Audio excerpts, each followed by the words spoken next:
With some of the countries that are wrapping up their Basel IV implementation projects as they have adopted the 2023 timelines.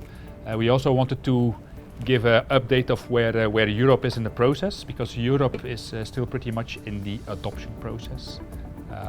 So where are we in that process?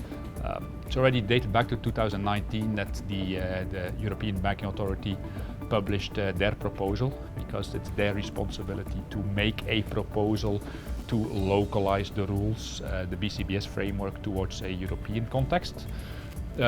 In that exercise, the EBA took the approach differently than before to stick to the Basel framework as much as possible, with the intention to make the cross-country comparisons more easy by reducing the number of areas of national discretion.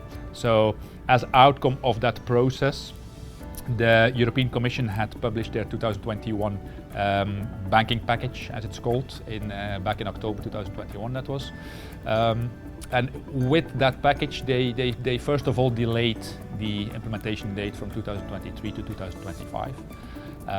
They also introduced some lengthy transition phases. Think about the output floor, where, for example, the output floor really puts a floor towards how much capital reduction or relief you can get by internally modeling your risks. So the output floor is set to 72.5% ultimately. But the European Commission has phased that in over a 5-year period. Another key change that the European Commission introduced was, for example, risk weighting of unrated corporates to be somewhat less than the Basel framework, phasing in for risk weighting of residential mortgages. So there was basically a couple of localizations that were negotiated by the European Commission.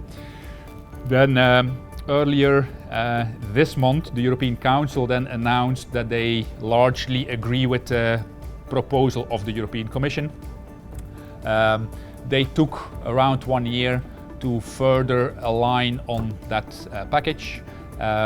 They introduced some technical amendments. They also put more emphasis on the proportionality principle, so smaller and less complex firms should have more relief from complicated reporting needs. So that was introduced by the Council this month. So now the next step is the Council proposed package now goes to the European Parliament, where the final step of the legislative process is initiated.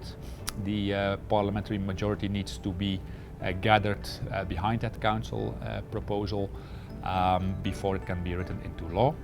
And then obviously the last step of the process is where then each country individually publishes or writes that proposal into their respective law. So you can see that in the process we are in the last stretch, but we are also running a little bit behind schedule. The parliamentary approval was expected towards the end of this year. Now it just started towards the end of 2022, where we still need to have the parliamentary vote on it and then the national adoption of these. So that's where we are with the Basel adoption in Europe.